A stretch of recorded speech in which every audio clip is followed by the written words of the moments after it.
Assalamualaikum warahmatullahi wabarakatuh.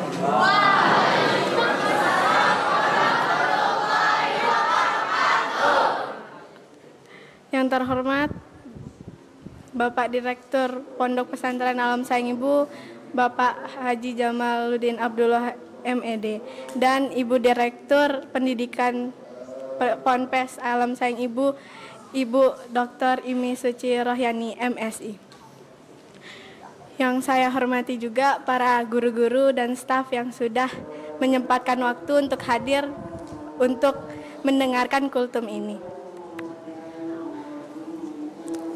Dan yang paling saya banggakan teman-teman sekalian.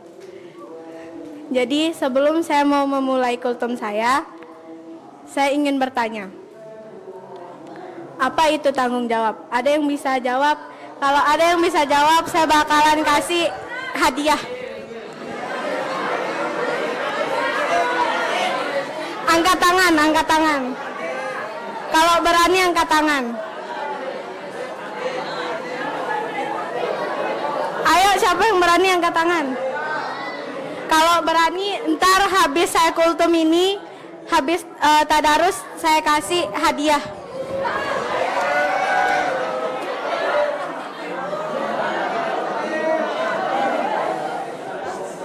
Nggak ada yang berani?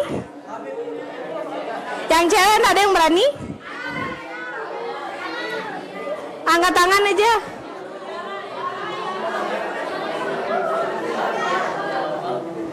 Yang cowok masa nggak ada yang berani?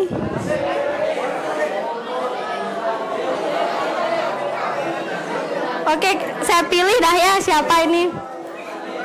Najwa, apa itu tanggung jawab?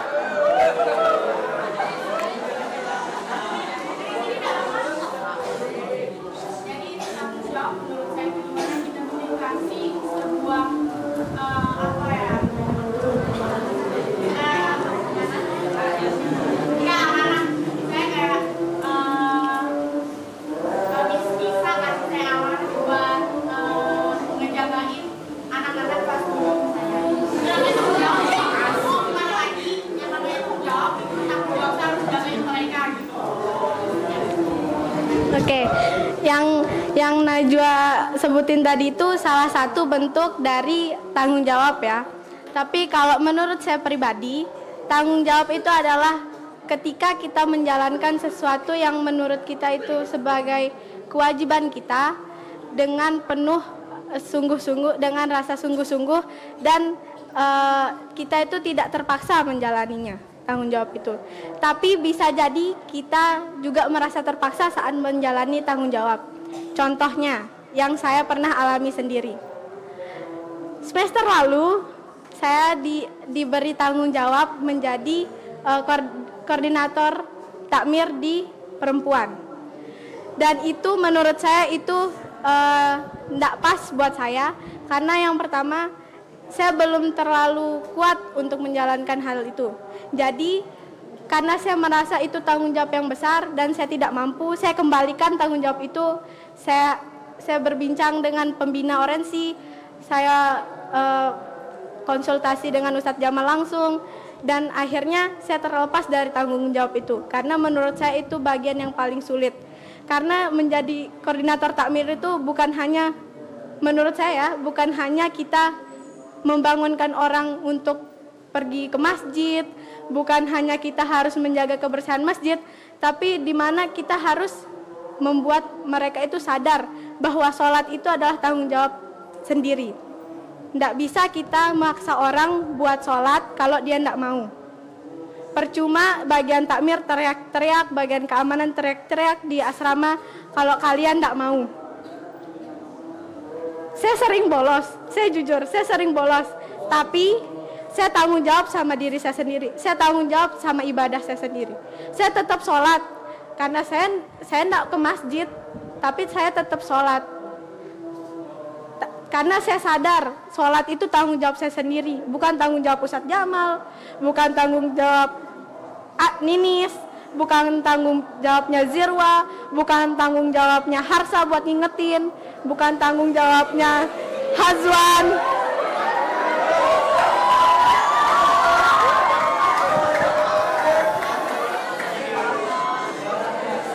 bagi saya tanggung jawab itu gimana kita pribadi yang menjalaninya. Tanggung jawab itu ada dua kalau menurut saya. Bagaimana kita bertanggung jawab terhadap diri kita sendiri ataupun kita bertanggung jawab terhadap orang lain. Kalau kalian mau bertanggung jawab terhadap orang lain, minimal kalian tanggung jawab sama diri kalian sendiri. Bagaimana cara kalian menjaga konsistensi yang kalian buat? Bagaimana cara kalian membangun rasa tanggung jawab itu? Percuma kalian dikasih amanah, tidak semua orang bisa tanggung jawab. Contohnya ya, saya lagi persiapan AGTC. Saya merasa saya kurang tanggung jawab di bagian saya, yaitu transportasi. Karena kadang saya males-malesan ngerjainnya, karena kadang saya kayak, ih apa sih teman-teman saya masih slow juga, kenapa saya harus ribet-ribet urusin, kayak gitu. Kadang ada pikiran yang kayak gitu. Itu berarti saya belum bertanggung jawab terhadap teman-teman saya. Jadi, kalau kalian mau memulai sebuah tanggung jawab, kalau kalian diberikan amanah terus kalian mau menjalannya dengan baik, itu hasilnya bakalan baik. Sama kayak sekarang, saya menyesali kenapa waktu jadi koordinator takmir kemarin saya kurang nge-push, maksudnya saya kurang memperketat peraturan. Karena waktu zaman saya jadi orensi itu tidak boleh ada yang namanya hukuman skot jam, tidak boleh ada hukuman lari.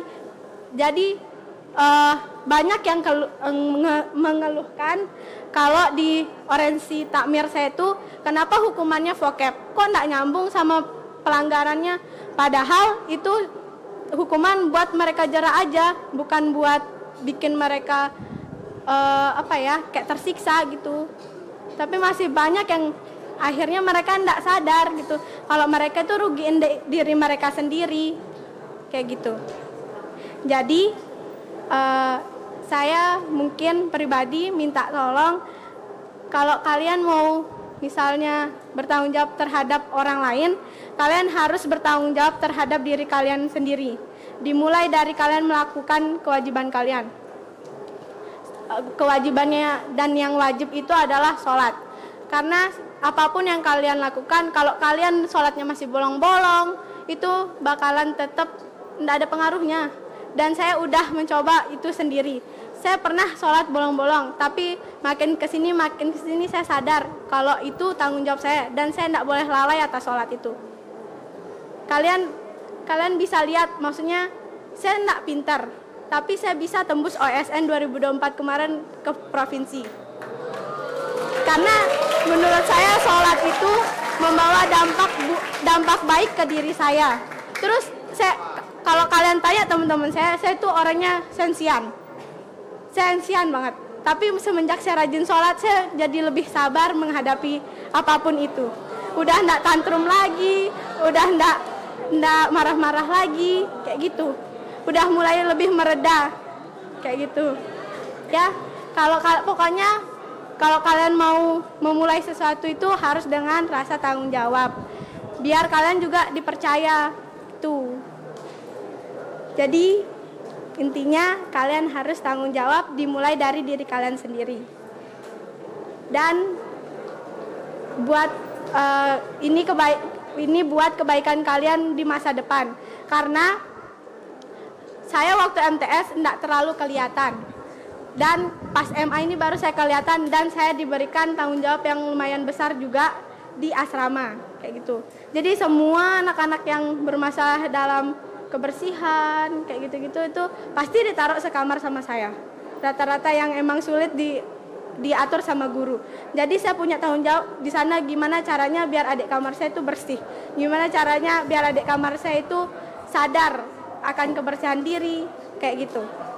Dan itu udah kelihatan dan beberapa yang pernah sekamar sama saya itu ada yang beberapa yang ngasih saya surat secara pribadi dan kayak bilang walaupun Kak Fania suka marah di kamar, tapi kalau Kak Fania tidak negur kita, jadi kita tidak sadar sampai saat ini. Mungkin itu saja dari saya. Wassalamualaikum warahmatullahi wabarakatuh.